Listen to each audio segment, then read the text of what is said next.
The buzzing sound was not loud, not compared to the roar of a transport plane or the concussive thud of artillery, but in the dead silence of the Camp Riverside parade ground. The noise of the electric clippers sounded like a chainsaw. The sun beat down on the high desert floor with the kind of oppressive white-hot intensity that blurred the vision and made the air shimmer above the asphalt.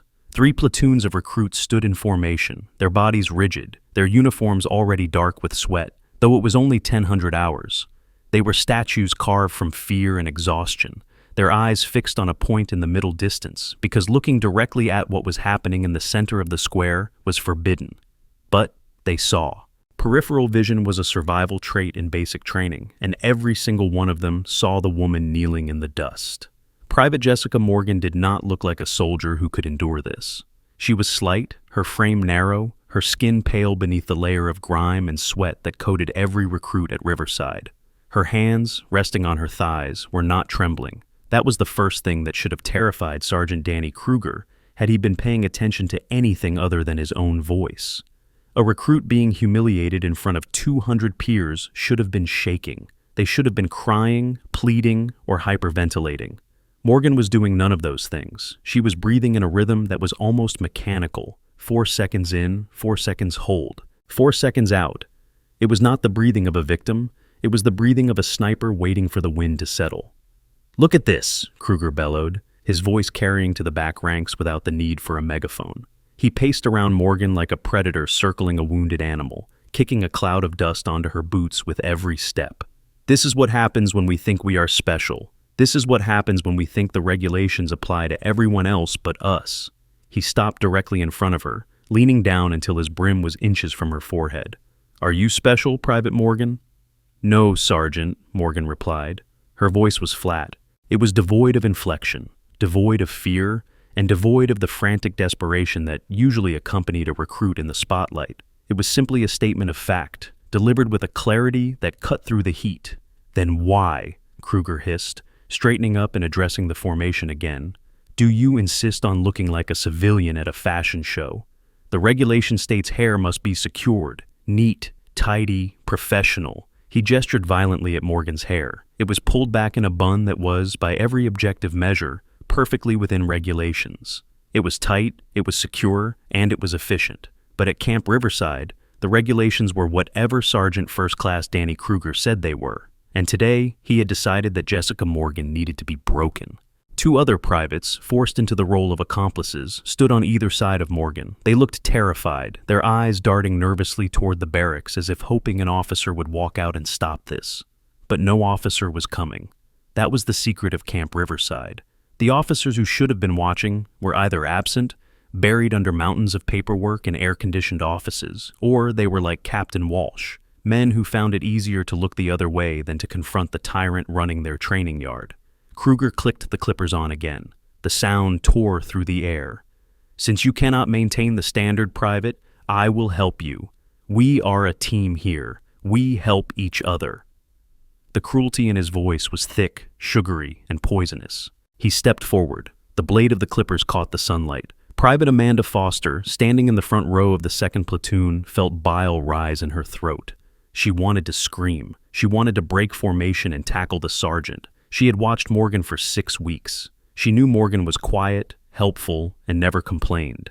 Seeing her kneeling there, about to be stripped of her dignity for a lie, made Foster's hands shake. Next to her, Private Michael Rodriguez, a recruit who had grown up on the hard streets of Chicago and knew how to read a room, was watching Morgan's eyes. He saw something there that the sergeant missed. Rodriguez had seen that look before, usually right before a bar fight ended very badly for the aggressor. It was the look of someone keeping a tally. Kruger grabbed the bun of hair at the back of Morgan's head. He didn't pull hard enough to injure, just enough to dominate, enough to force her head forward. "Hold still," he commanded. "You will regret this," Morgan said. She spoke softly, but in the absolute silence of the parade ground, her words seemed to echo. Kruger froze. A ripple of shock went through the formation. Recruits did not threaten drill sergeants. It simply did not happen. Kruger laughed, a harsh, barking sound. "Is that a threat, Private? Are you threatening a non-commissioned officer?" "I am stating a probability based on your current trajectory," Morgan said, her eyes fixed on the gravel between her knees. This violates Article 9.3 of the Uniform Code of Military Justice. Maltreatment of a subordinate. Article 9.3, Kruger mocked, looking at the other recruits. Listen to the sea lawyer, she can quote the book. Well, Private, let me teach you a lesson about the real army. Out here, I am the book. He lowered the clippers. The first pass of the blade was aggressive. A long lock of dark hair fell to the gray dust, curling like a dying snake. Foster squeezed her eyes shut. Rodriguez forced himself to watch, memorizing the scene, knowing that someday someone would ask what happened here, and he wanted to be ready. Morgan did not flinch. She did not cry out. She simply continued to breathe. In, hold, out.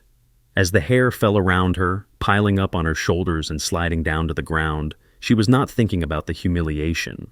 She was thinking about the camera hidden in the button of her uniform blouse, a piece of technology so advanced it didn't officially exist.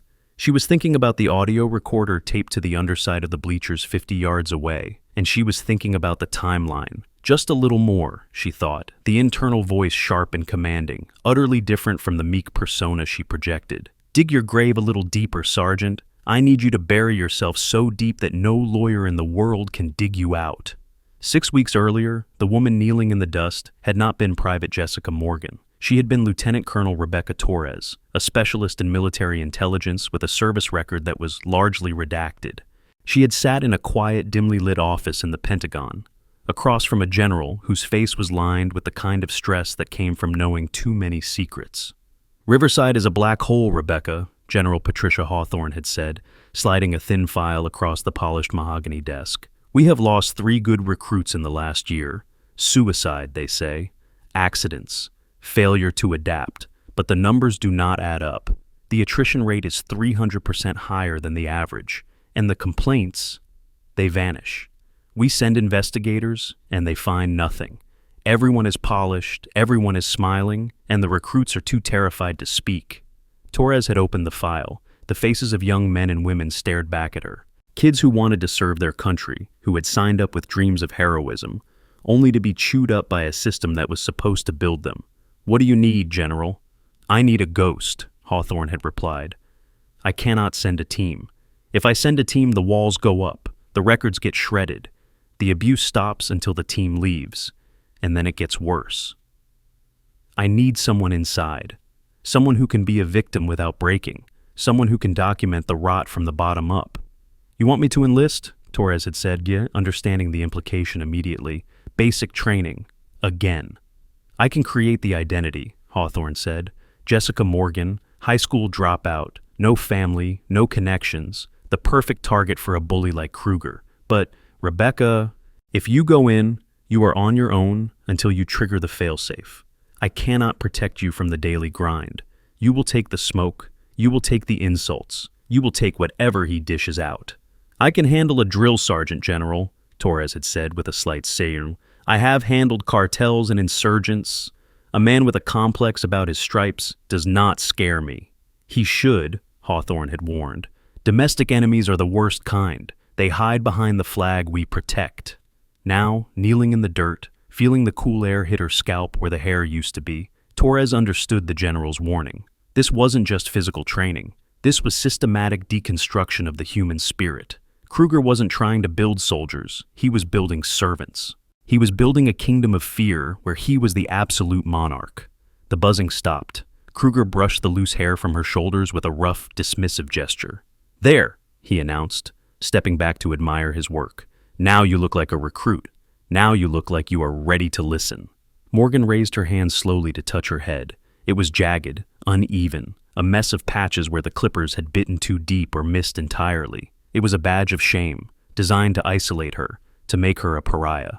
She stood up slowly. Her legs were cramped, but she moved with a fluidity that she quickly suppressed, forcing herself to stumble slightly, to look weak. Go back to your squad, Kruger ordered. And Morgan, if I see one hair out of place tomorrow, we do the eyebrows. The platoon was silent as she walked back to her position. Foster was crying silently, tears tracking through the dust on her face. As Morgan passed, she whispered, barely moving her lips, I am so sorry. Morgan looked at her. For a fraction of a second, the mask slipped. The dull, defeated look of Private Morgan vanished, replaced by the steely, calculated gaze of Lieutenant Colonel Torres. "Don't be," she whispered back. "He just signed his resignation." The days that followed the shaving incident were a blur of calculated agony. The humiliation was the signal Kruger had been waiting for, the green light to escalate his campaign. He had singled Morgan out as the weak link, the one he could break to show the others what happened to those who didn't conform. But he didn't realize that every punishment he invented was being cataloged, analyzed, and stored. It started with the dirty boots. Every morning at 0500, Kruger would inspect the platoon, and every morning he would stop at Morgan. Her boots were polished to a mirror shine. Torres knew how to spit shine. She had been doing it longer than Kruger had been in the army. But Kruger would look at them, shake his head, and say, "Filthy, disgusting. Do you think this is a joke, Private?" He would order her to the kitchen pits. While the rest of the platoon went to breakfast, Morgan was elbow-deep in grease traps, scrubbing pots that were taller than she was. It was grueling, back-breaking work, designed to exhaust her before the training day even began. But Torres used the time. While she scrubbed, she listened. The kitchen staff talked. They talked about the extra supplies that went missing out the back door. They talked about the special fees Kruger collected from local vendors to keep the base contracts. "He's got a new truck," one of the cooks whispered one morning, clanging a tray onto the metal counter. "Cash, paid 0 down, 0 interest. Must be nice." "Shut up, Mike," another cook hissed, glancing at Morgan. "The recruit is listening." "She's too tired to hear anything," the first one laughed. "Look at her, walking zombie." Torres kept scrubbing, her face blank, while her mind filed away the data. Vehicle purchase, cash transaction, check local dealerships for recent sales to Danny Kruger, cross-reference with supply chain shortages. The gray zone of corruption at Camp Riverside was vast. It wasn't just one man, it was an ecosystem. Captain Walsh, the company commander, was never around. His office door was always closed, or he was at a meeting off base. Master Sergeant Cole, the senior NCO, was the enforcer of silence. Whenever a recruit tried to go to sick call for an injury that looked suspicious, a bruise from a training accident that looked a lot like a shove, or dehydration from being denied water, Cole was there. "You go to the doctor, you get recycled," Cole would tell them, his voice fatherly and fake. "You want to graduate, right? You want to make your mama proud? Suck it up. Pain is a weakness leaving the body." Torres watched this dynamic play out with a cold fury. She watched Rodriguez limp for 3 days on a stress fracture because he was terrified of being held back. She watched Foster give her own rations to a recruit who Kruger had put on a starvation diet for being 3 pounds overweight. One evening, in the squad bay, Foster sat on the edge of Morgan's bunk. The lights were low, the air thick with the smell of tired bodies and floor wax. "Why do you take it?" Foster asked, her voice trembling. "He targets you, every single day. The boots, the hair, the pits. You never fight back. You never even look mad."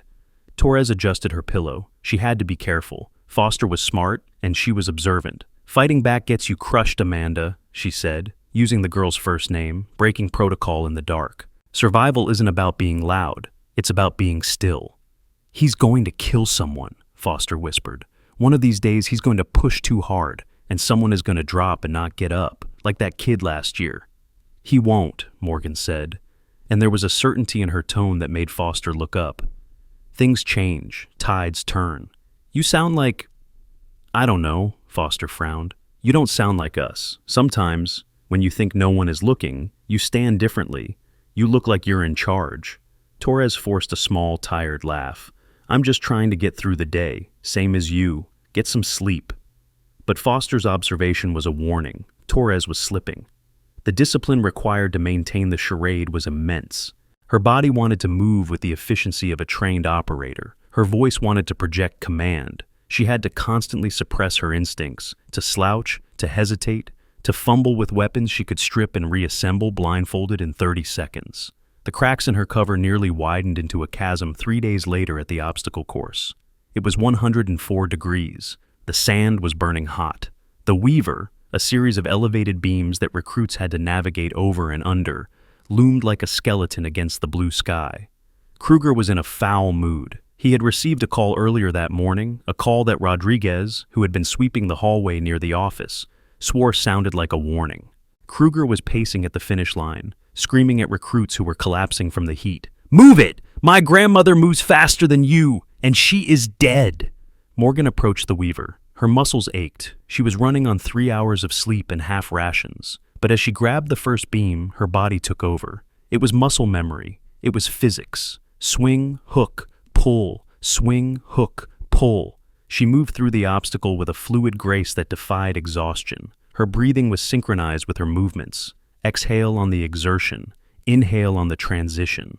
She cleared the last beam and dropped to the sand, landing in a perfect crouch, her weapon coming up to the ready position instinctively before she remembered who she was supposed to be.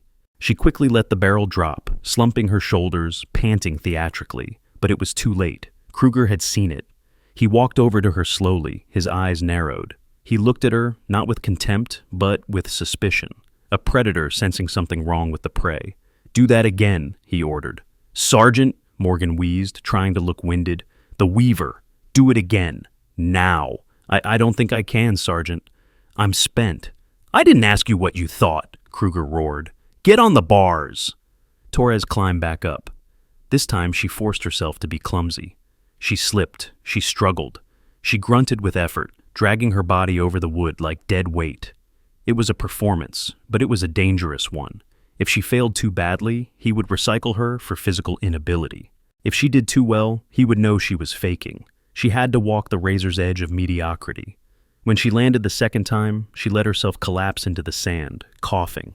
Kruger stood over her, watching. "You're playing games with me, Morgan," he muttered, low enough that only she could hear. "I don't know what your game is, but I win games. Everyone eventually breaks." He leaned in closer. "I see you. I see the way you watch me. You think you're smart? You think you're hiding?"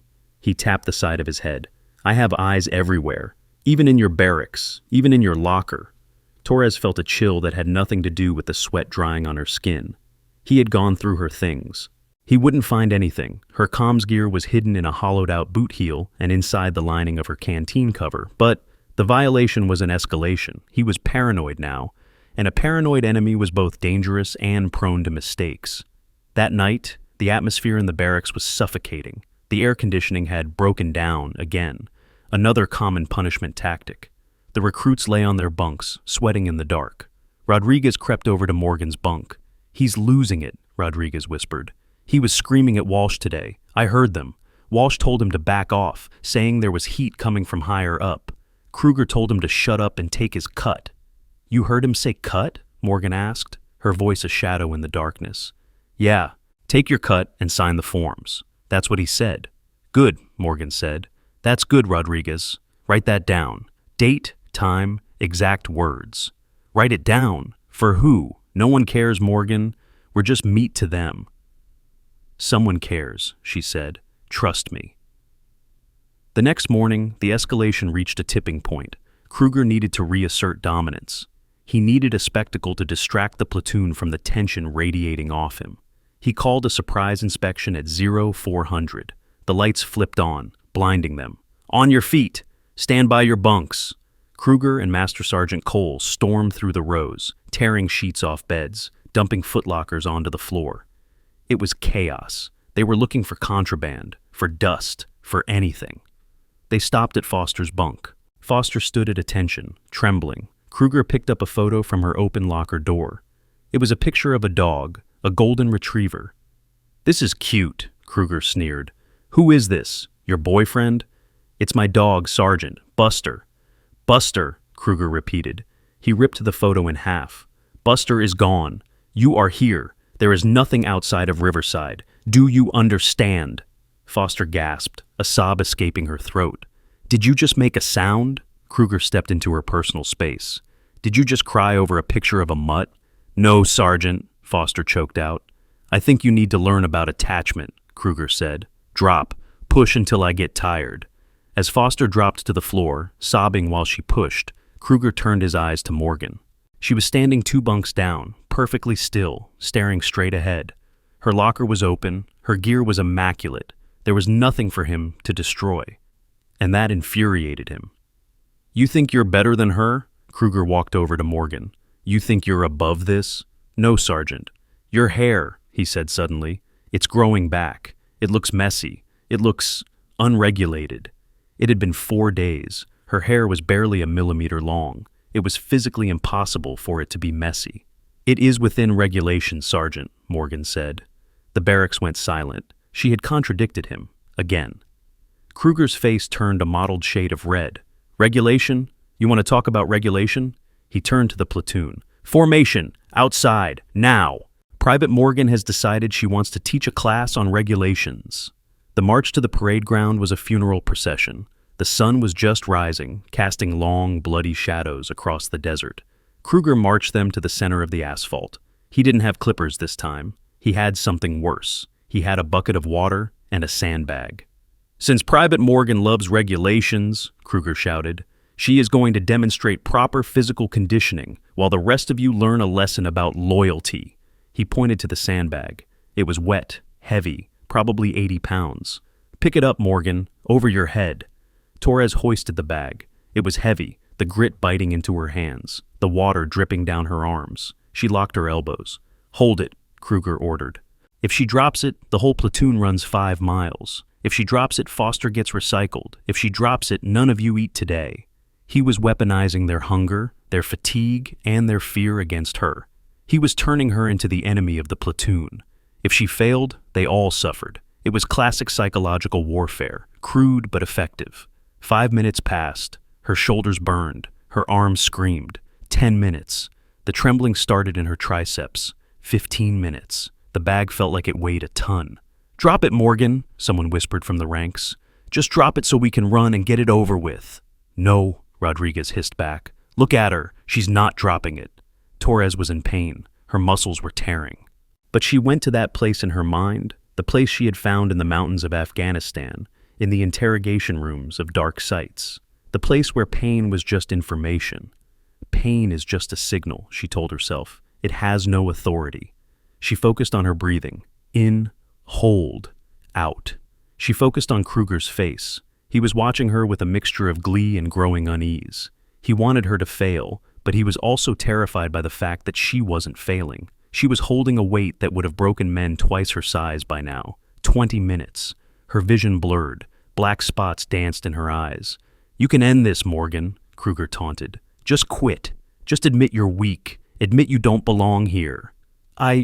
Morgan gritted out, her voice strained but audible. "I belong exactly where I am." Kruger kicked dirt at her legs. "Drop it." "No," she said. And then something shifted. Foster stepped forward. "Sergeant, request permission to assist Private Morgan." Kruger spun around. "What?" "I said, request permission to help her. Get back in line, Foster, or I will bury you." "Then bury me," Foster said, her voice shaking but defiant. She walked out of formation. She walked over to Morgan and put her hands under the sandbag. "Me too," Rodriguez said. He stepped out. Then another recruit, and another.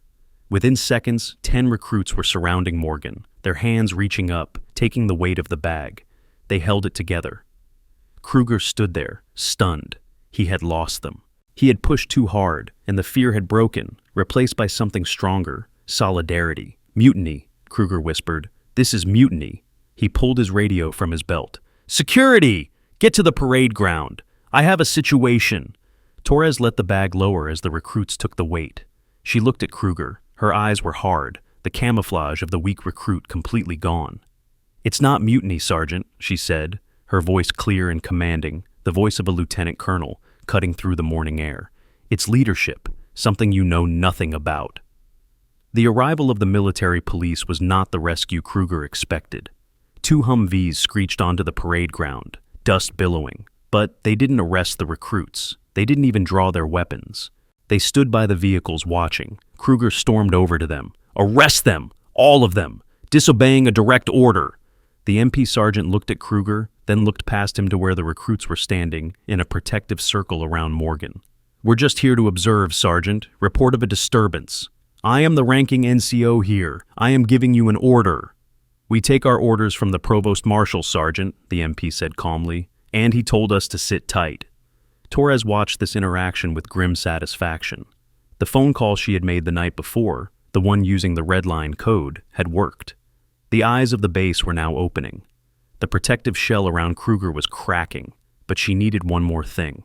She needed him to commit a crime so undeniable, so public, and so egregious that no amount of paperwork shuffling could hide it. She needed him to assault her physically. She knew how to trigger it. She knew exactly which buttons to push. She walked away from the group of recruits, moving toward Kruger. She stopped 5 feet from him. She waited until he turned his rage toward her. "This is your fault," Kruger snarled, spit flying from his lips. "You poisoned them. You think you're clever? You think because you have friends in the barracks you're safe?" "I don't have friends, Sergeant," Morgan said. "I have witnesses." "Witnesses to what? Are you failing? Are you inciting a riot?" "Witnesses to your corruption," she said quietly, "only for him. To the trucks bought with stolen cash. The supplies sold out the back gate. To the medical files you altered." Kruger's face went white. The color drained from him so fast it looked like he had been shot. "Who are you?" he whispered. "I am the person who read the ledger," she lied. She hadn't seen the physical ledger, but she knew it existed. It was a calculated bluff. You little rat."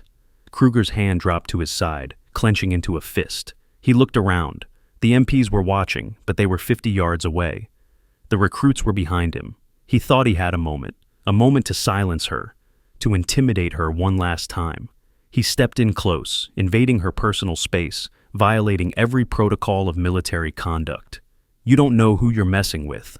I run this base. I can make you disappear. Accidents happen in the desert, Morgan. People get lost during land navigation. People fall." "Are you threatening me with death, Sergeant?" Torres asked, her voice raising slightly, ensuring the audio recorder on her body caught every syllable. "I'm promising you," Kruger hissed. "You keep your mouth shut, or you won't leave Riverside walking." "Is that a threat?" she repeated, louder this time. "It's a promise," Kruger shouted, losing control. He shoved her. It wasn't a hard shove, just enough to push her back a step, but he put his hands on a subordinate in anger, in front of witnesses, after issuing a death threat. Torres stumbled back, allowing the momentum to carry her. She didn't fall, but she let the impact register. She looked at him, and for the first time, she smiled. It was a cold, terrifying smile. "Thank you, Sergeant," she said. "For what?" Kruger blinked, confused by her reaction. "For completing the file." Before Kruger could respond, a sound cut through the air, a low, rhythmic thumping that grew louder by the second. It wasn't the Humvees, it wasn't a truck, it was coming from the sky. Heads turned upward. Coming in low over the barracks, kicking up a storm of dust and debris, was a Black Hawk helicopter. It was black, unmarked, and sleek. It banked hard over the parade ground, the rotor wash hitting them like a physical blow. Kruger shielded his eyes against the grit. "What the hell is this?" The helicopter flared and touched down right on the center of the parade ground, 50 meters from where they stood. The doors slid open before the skids even touched the asphalt. Men in suits jumped out. Following them were military police with CID, Criminal Investigation Division, armbands. And then, stepping out with a slow, deliberate gravity that commanded absolute silence, was a figure wearing the stars of a general. It was General Patricia Hawthorne. She was in full service dress, her uniform immaculate, her face set in a mask of cold fury. She didn't look at the MPs, she didn't look at the recruits, she looked straight at Kruger, and then she looked at Morgan. Kruger's stomach dropped. He looked at the general, then at the dirty, shaven-headed recruit standing defiantly in front of him. The pieces didn't fit. Why was a general here? For a disciplinary issue? For a recruit? General Hawthorne walked across the tarmac, ignoring the rotor wash that whipped her uniform. She stopped 10 feet away. Her eyes swept over Morgan, the shaved head, the exhausted stance, the dirt. Her jaw tightened. "General, ma'am," Kruger snapped to attention, saluting frantically. "Sergeant First Class Kruger reporting. We have a situation with a recruit inciting—" "Be silent," Hawthorne said. Her voice wasn't loud, but it slammed shut Kruger's mouth like a trap door. She walked past him as if he were a piece of furniture. She walked straight to Private Morgan. The recruits watched in stunned disbelief. "General," Morgan said, coming to attention. Her salute was crisp, perfect, the salute of an officer, not a recruit. Hawthorne returned the salute slowly. Then, she did something that made the entire world stop for Sergeant Kruger. She reached out and placed a hand on Morgan's shoulder. "I tried to get here sooner," Hawthorne said, her voice thick with emotion. "When I got the code red, Rebecca, look at what they did to you." "It was necessary, General," Morgan said. "We have it all. The theft, the abuse, the threats." Kruger stepped forward, his mind reeling. "General, excuse me, that is Private Morgan. She is a recruit. She is under investigation for—" Hawthorne spun around. The fury in her eyes was like a physical blow. She pointed a finger at Kruger, her hand trembling with rage. "You stand there and you speak her name?" Hawthorne's voice rose to a shout that echoed off the barracks walls. "You dare to accuse her? You arrogant, blind, pathetic excuse for a soldier." "Ma'am, I don't understand," Kruger stammered. "You shaved her head?" Hawthorne screamed. "You humiliated her? You threatened her?" "She was out of regulation. She is just a private." "Just a private?" Hawthorne laughed, a sound devoid of humor. She stepped into Kruger's face. That woman you treated like garbage. That woman you shaved for laughs." Hawthorne paused, looking around at the entire assembly, making sure every ear heard the next words. "That woman saved my life twice." The silence that followed it was absolute. Even the helicopter engine seemed to fade into the background. Foster's mouth hung open. Rodriguez looked from Morgan to the general, his eyes wide. "Twice," Hawthorne repeated, her voice lowering to a deadly calm. "Once in a convoy, in the Kunar Valley, when my detail was wiped out and she pulled me from a burning vehicle under mortar fire. And once in a briefing room in Kabul when she identified a suicide bomber that my entire security team missed." She turned back to Kruger. "She is not Private Morgan. She is Lieutenant Colonel Rebecca Torres, military intelligence, and you, Sergeant, have spent the last 6 weeks torturing a superior officer." Kruger's knees gave way. He didn't fall, but he staggered, catching himself. His face was gray. "Lieutenant, Colonel?" Torres stepped forward. She didn't look like a victim anymore. She didn't look like a recruit. She looked like exactly what she was, a high-ranking officer who had walked through hell to catch a devil. "Secure him," Torres said. It wasn't a request. The CID agents moved in. Handcuffs clicked. "But we are not done," Torres said, looking at the other NCOs, at Captain Walsh, who had just come running out of the headquarters building, looking terrified. "We are just getting started. I told you, Sergeant. I told you that you would regret this." As Kruger was dragged away, shouting incoherent protests, Torres looked at the recruits. She looked at Foster and Rodriguez. "You stood up," she said to them. "When it mattered. You stood up." She turned to General Hawthorne. "General, I have a request." "Anything, Colonel." "I want to finish the cycle," Torres said. "I wanted to graduate with them, as Morgan. Until they walk across that stage, I stay." Hawthorne looked at her, then at the recruits. She nodded. "Granted, but Colonel, wear a hat. The sun is hot." The sun was indeed hot. But as the helicopter spun back up and the dust swirled, the air at Camp Riverside felt different. It felt cleaner. The rot had been cut out, and standing in the center of the parade ground, with a shaven head and dirty boots, Lieutenant Colonel Rebecca Torres smiled. The real inspection was about to begin. The dust from the departing Black Hawk had barely settled on the asphalt of the Camp Riverside parade ground, but the atmosphere had shifted tectonically. The air, previously thick with humidity and fear, now crackled with a static charge of uncertainty. Sergeant First Class Kruger was gone, dragged away in handcuffs, his screams of indignation fading into the rhythmic thump of rotors. But the structure that had allowed a man like Kruger to operate for 2 years, the silence, the averted eyes, the paperwork shuffled into shredders, remained. Lieutenant Colonel Rebecca Torres stood in the center of the formation. She was still wearing the oversized, sweat-stained fatigues of a recruit. Her head was still a jagged landscape of shaved patches, but her posture had abandoned the slumped defeat of Private Jessica Morgan. She stood with the relaxed, coiled readiness of a field commander surveying a battlefield that had just been cleared of the first wave of hostiles. "Company!" The voice cracked through the silence, high-pitched and trembling. It was Captain Walsh. The company commander had emerged from the headquarters building during the arrest, watching from the safety of the porch. Now that General Hawthorne and the terrifying CID agents were gone, leaving only a small containment team behind, Walsh was trying to salvage the wreckage of his command. He marched toward the platoon, his face a mask of flushed indignation, flanked by Master Sergeant Cole. "At ease," Walsh shouted, though nobody had been at attention. The recruits were still clustered around Torres, a protective human shield that hadn't dissolved. Walsh stopped 5 paces from Torres. He looked at her, then at the recruits, then back at her. His eyes couldn't decide whether to see a subordinate or a superior. He chose denial. It was the coward's default setting. "This formation is dismissed," Walsh announced, his voice gaining a fragile strength. "All recruits will return to the barracks immediately. There will be a lockdown until further notice. No communication with the outside, no phones, no internet." He pointed a shaking finger at Torres. "And you, private, or whatever you are, you will report to my office. We need to process your situation." It was a tactical error. Walsh was trying to separate the wolf from the pack. He wanted to get Torres behind a closed door, away from the witnesses, away from the collective strength the platoon had found under the crushing weight of the sandbag. Torres didn't move. She didn't salute. She simply looked at Walsh with eyes that seemed to be dissecting his career path and finding the tumor. "I don't think so, Captain," Torres said. Her voice was quiet, but it carried the acoustic weight of a gavel strike. "Excuse me." Walsh stepped forward, blustering.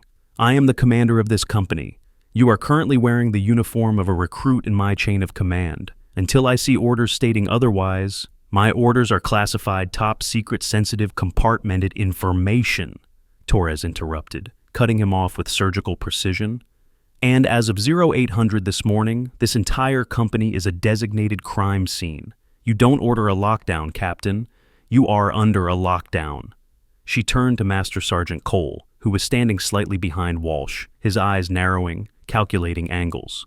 Cole was the dangerous one. Kruger had been the fist. Cole was the brain.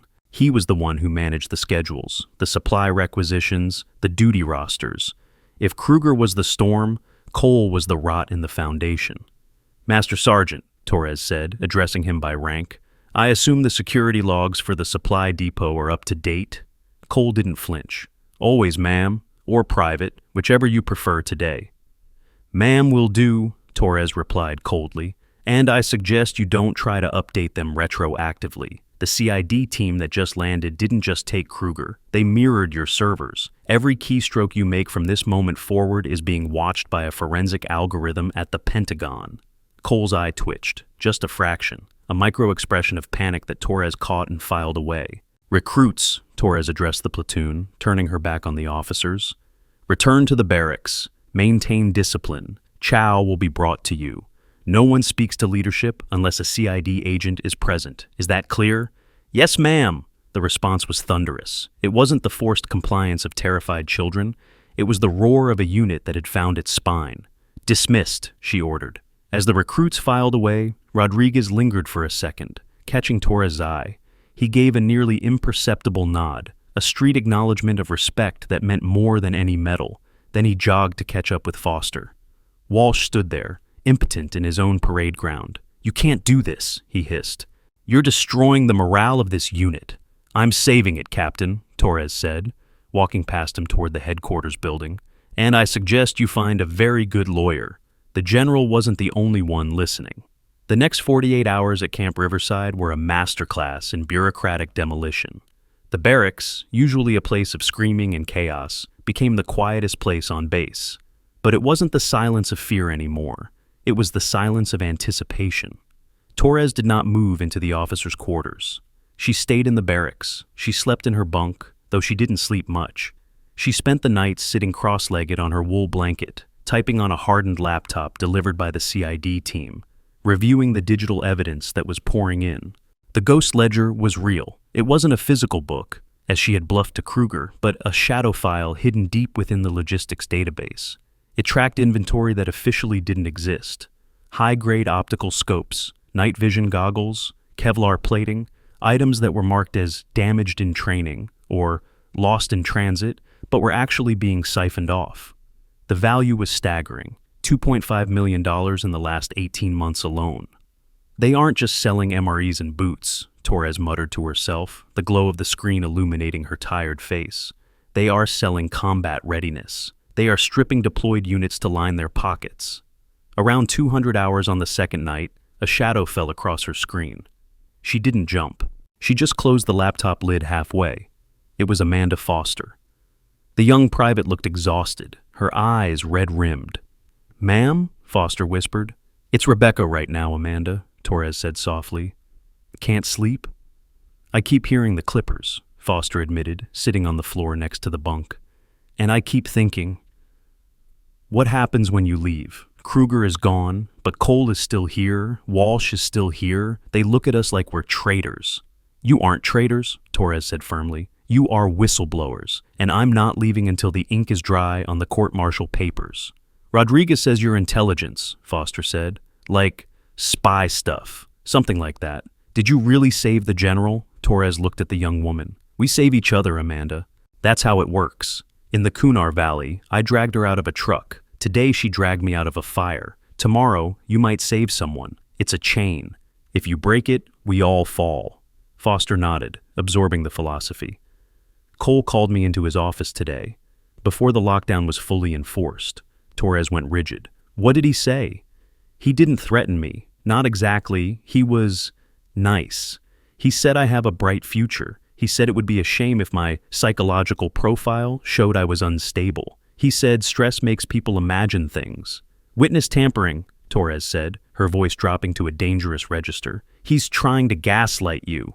He gave me this. Foster opened her hand. It was a prepaid debit card. He said it was a hardship relief fund for my family. He knows my mom is sick. Torres looked at the plastic card. It was a bribe, plain and simple, but it was also a breadcrumb. Did you activate it? No. Good. Give it to me. Torres took the card. This is the link, Amanda. This card didn't come from the army. It came from the money they stole. You just handed me the smoking gun. The investigation shifted gears the next morning. Armed with the debit card, the CID forensic accountants traced the funding source within 4 hours. It led to a shell company called Patriot Logistics Solutions, a civilian contractor that handled supply chain management for 3 bases in the region. The CEO of Patriot Logistics was a man named Vance. He wasn't military. He was a businessman who wore $3,000 suits and drove a car that cost more than a sergeant major's annual salary. At 10:00 hours, Torres walked into Captain Walsh's office. She didn't knock. She was wearing her proper rank now, Lieutenant Colonel Oakleaves pinned to the collar of the fresh fatigues. But she had kept the shaved head. It was a visual reminder to everyone in the room of exactly what was at stake. Walsh was behind his desk. Master Sergeant Cole was standing by the window. They stopped talking immediately when she entered. Captain, Torres said, I am relieving you of command effective immediately. On what grounds? Walsh stood up, his face pale. You can't just... Gross negligence, dereliction of duty, and conspiracy to defraud the United States government. She threw a packet of papers onto his desk. That is the preliminary audit. You signed off on 24 shipments of defective gear that were actually brand new. You signed them over to Patriot Logistics for disposal, except they weren't disposed of. They were resold. Walsh looked at the papers, his hands trembling. I just signed what was put in front of me. I didn't know. Ignorance is not a defense for a commander, Torres said. MPs are outside. You will surrender your sidearm and your ID card. Walsh slumped. He looked at Cole. You told me it was standard procedure. You told me it was surplus. Cole didn't look at Walsh. He looked at Torres. His expression was unreadable, a stone wall of NCO indifference. The captain seems confused, Colonel. I merely processed the paperwork. If the gear was marked defective, I shipped it. You're good, Cole, Torres admitted. You keep your fingerprints off the ink, but you made a mistake. She held up the prepaid debit card Foster had given her. You tried to buy a 19-year-old girl's silence with dirty money. This card is registered to a slush fund managed by Vance. And we have a video of you meeting Vance at a diner in town 3 days ago. Cole's confidence fractured. That was a personal meeting. We will let a jury decide that, Torres said. Escort the captain out. As the MPs took Walsh away, Cole remained. He wasn't arrested yet. Torres didn't have enough to pin the theft directly on him, only the witness tampering, which he could fight. She needed to catch him in the act. She needed him to lead her to the inventory that hadn't been shipped yet.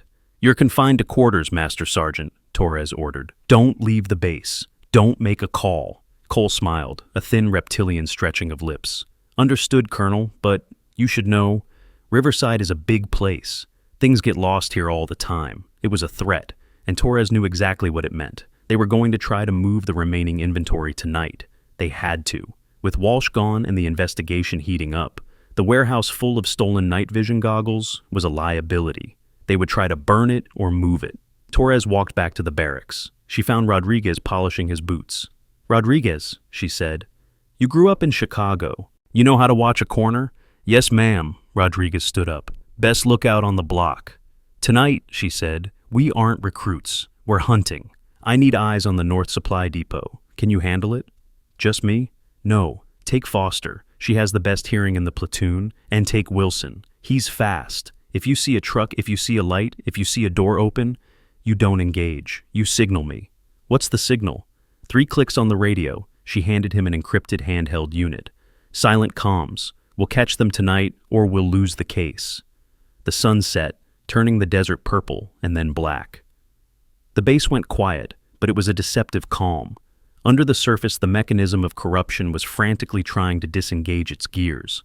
Torres positioned herself on the roof of the mess hall. Ideally, she would have had a drone or a satellite feed, but this was an internal cleanup operation. She had to keep the circle small to prevent leaks. She had her binoculars trained on the supply depot, a massive corrugated metal structure at the edge of the perimeter fence. At 0200 hours, the radio clicked. Click, click, click. Torres moved. She slid down the ladder and sprinted through the shadows, moving with the silent, predatory grace that Kruger had tried to beat out of her. She reached the rendezvous point behind a stack of crates where Rodriguez and Foster were waiting. "Black truck," Rodriguez whispered, pointing. "No lights. Backed up to Bay 4. They bypassed the gate security." "How?" "Cole," Foster said. "I saw him. He used a keycard on the side door. He's inside." "Okay," Torres breathed. "This is it. Stay here. Monitor the perimeter. If anyone else shows up, you radio me, and then you run. Do not try to be heroes. Clear?" "Clear," they chorused. Torres drew her service pistol. She checked the chamber. She moved toward the warehouse. The side door was slightly ajar. She slipped inside. The air smelled of cardboard and gun oil. The vast space was dark, illuminated only by the red glow of emergency exit signs and the sweep of flashlights near the loading bay. She crept forward, weaving through the towering shelves of inventory. She could hear voices. "It's crazy to do this now," a voice hissed. It was Cole. "The colonel is watching everything." "She's sleeping," another voice replied. Smooth, arrogant. It was Vance, the contractor. "And even if she isn't, she can't stop us. We torch this section, blame it on faulty wiring, and the evidence goes up in smoke. The insurance pays out, and we split the difference." "Arson?" Cole sounded hesitant. "That's federal." "We're already federal, Danny," Vance laughed. "Stop whining and pour the accelerant." Torres stepped out from behind a pallet of MREs. She raised her weapon, her stance rock solid, the laser sight painting a red dot on the canister of gasoline in Vance's hand. "Drop it," she commanded. Her voice echoed through the cavernous metal box. Vance spun around, blinding her momentarily with his flashlight. Cole reached for the pistol at his hip. "Don't do it, Cole," Torres shouted. "I will drop you before you clear the leather." Cole froze. He knew she wasn't bluffing. He had seen her on the obstacle course. He knew what she was. "You're making a mistake, Colonel," Vance said, lowering the flashlight but not the gas can. "This is a misunderstanding. We're conducting a late-night inventory." "With gasoline?" Torres scoffed. "Put it down. Hands on your heads, both of you." "You're alone, Rebecca," Vance sneered. "You think you can hold us both? I have men outside." "I have the United States Army outside," she lied. "And I have 200 recruits who would love 5 minutes alone with the man who stole their gear." Vance's eyes darted to the side. He was calculating the distance to the door. He threw the gas can at her. It was a distraction. As the heavy metal can flew through the air, clanging onto the concrete and splashing fuel, Vance bolted for the loading dock. Cole, seeing his chance, lunged for cover behind a forklift. Torres sidestepped the fuel. She didn't fire. A gunshot in a room full of gasoline vapor was a suicide pact. She holstered her weapon and sprinted after Vance. He scrambled onto the loading dock, jumping down to the truck. He was fast for a civilian, fueled by the adrenaline of a man facing 20 years in Leavenworth. He fumbled with the door of the truck. Torres vaulted off the dock, landing on the hood of the black pickup. The metal groaned under the impact. Vance looked up through the windshield, terror distorting his face. He tried to start the engine. Torres smashed the driver's side window with her elbow. Glass shattered inward. She grabbed Vance by the collar of his expensive suit and hauled him halfway out of the window. "It's over!" she yelled. Suddenly the truck lurched. Cole had hot-wired the forklift inside the warehouse and was driving it onto the dock, aiming the forks at the truck, trying to knock Torres off. "Get off the truck!" Cole screamed, the machine roaring. Torres was pinned. If she let go of Vance, he would drive away. If she stayed, Cole would spear the truck with the forklift. Then, a metal pipe came spinning out of the darkness, jamming violently into the forklift's open steering linkage. Sparks flew as the steering column locked up.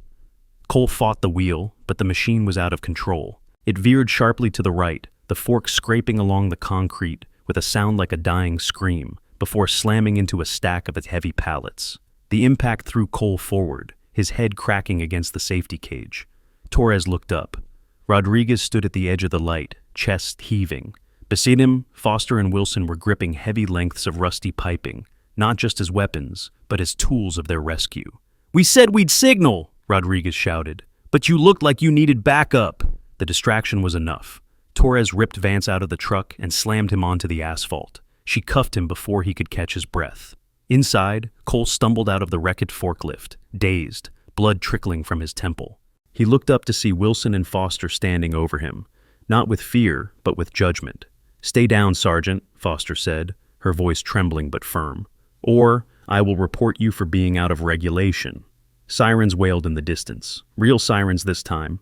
The base security, alerted by the commotion, or perhaps by the silent alarm Torres had triggered on her way in, was finally arriving. Torres stood up, dusting glass from her uniform. She looked at her recruits. They had disobeyed a direct order to stay put. They had put themselves in harm's way. And they had saved the mission. "Good throwing arm, Rodriguez," she said, nodding at him. "Chicago pitcher, ma'am," he grinned, though his hands were shaking. Southside Little League champ. The next morning, the sun rose over a different Camp Riverside. The toxic fog had lifted. Police tape surrounded the warehouse. Patriot Logistics trucks were being impounded at the gate. Master Sergeant Cole and Mr. Vance were in federal custody, singing like birds in separate interrogation rooms, each trying to blame the other for the arson attempt. General Hawthorne returned 3 days later. This time, there was no shouting. There was a ceremony. The entire battalion was assembled on the parade ground, but this time, they weren't standing in the heat for punishment. They were standing for graduation.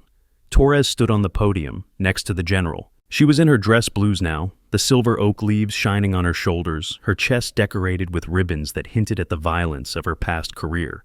Her head was still shaved, a stark contrast to the formal uniform, but she wore it like a crown. 6 weeks ago, General Hawthorne addressed the crowd, her voice amplified by speakers that actually worked now. "I sent an officer into your ranks. I did it because the system had failed you. I did it because I needed to know the truth." She turned to Torres. Lieutenant Colonel Torres didn't just find the truth. She lived it. She bled for it. And she reminded us that the core of this army is not the officers on the stage, but the soldiers in the mud. Hawthorne stepped back, ceding the microphone to Torres. Torres looked out at the sea of faces. She saw Rodriguez, grinning. She saw Foster, standing tall, her eyes clear. She saw the 10 recruits who had held the sandbag. "They tried to break you," Torres said into the mic. "They tried to take your dignity. They tried to make you small so they could feel big, but they failed." She paused, letting the wind carry her words. "You learned the hardest lesson of all, one that usually takes years of combat to understand. You learned that rank is just a patch on your chest. Authority is just a position, but leadership is what happens when you hold the weight for the person next to you when you think you can't hold it anymore." She walked down from the podium. She didn't stay on the stage. She walked to the front rank, right to where Foster stood. Torres reached into her pocket and pulled out a coin. It was a commander's coin, heavy in gold, embossed with the insignia of military intelligence. "Private Foster," Torres said. "Ma'am," Torres pressed the coin into Foster's hand. "For courage under fire, and for helping me carry the load." Foster looked at the coin, tears welling up again, but these were different tears. "Thank you, ma'am." Torres moved to Rodriguez. She handed him a coin. "For having the best aim in the battalion, and for watching my 6. "Any time, Colonel," Rodriguez whispered. She went down the line, shaking hands, looking each of them in the eye. It was a breach of protocol. It was irregular. It was exactly what they needed. When the ceremony ended, the recruits didn't just march away. They cheered. a spontaneous roaring cheer that violated every rule of drill and ceremony, and for once, nobody stopped them. Later that afternoon, as Torres packed her bag in the temporary quarters, General Hawthorne leaned against the doorframe. "You kept the haircut," Hawthorne noted. "It reminds me," Torres said, running a hand over the stubble, "of who I was for 6 weeks. It's easy to forget what it feels like at the bottom, General. This keeps me honest." "What's next, Rebecca? Washington wants you. The Pentagon is buzzing about this operation. They want to roll out the Ghost Recruit program to other bases." Torres zipped her bag. She slung it over her shoulder. "Let them roll it out, but send someone else. I'm done being a ghost." "Where are you going?" "I'm going back to my unit," Torres said. "But first, I'm going to make sure the legal team buries Cole and Vance so deep they have to pump sunlight to them." "You did good work here, Colonel." "We did good work," Torres corrected. "Those kids, they saved themselves. I just gave them the opening." She walked out of the barracks into the blinding sun of the desert. She walked past the spot where she had been shaved. The hair lay scattered there still, mixing with the dust, a monument to a time that was over. As she reached her jeep, she saw a group of fresh recruits getting off a bus. They looked terrified, bewildered, carrying their duffel bags like burdens.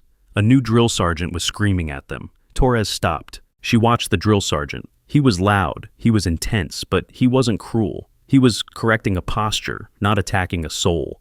It was the way it was supposed to be, hard, but fair. She got into her car and started the engine. She looked in the rearview mirror. For a moment, she didn't see the lieutenant colonel. She saw Private Morgan, tired and dirty, staring back. "Dismissed, Private," she whispered to her reflection. She put the car in gear and drove toward the gate. The guard saluted her as she passed. She returned it, sharp and crisp. The nightmare at Riverside was over. The rot had been excised. But Torres knew the war against corruption never really ended. It just changed battlefields. And wherever the next bully tried to hide behind a rank, wherever the next tyrant tried to steal the dignity of a soldier, she would be waiting. Maybe not as a recruit next time, maybe not as a ghost, but always as a soldier. Every soldier carries a story that few ever hear. If this story of justice resonated with you, please subscribe to help us share more hidden truths from the front lines. Thank you for watching.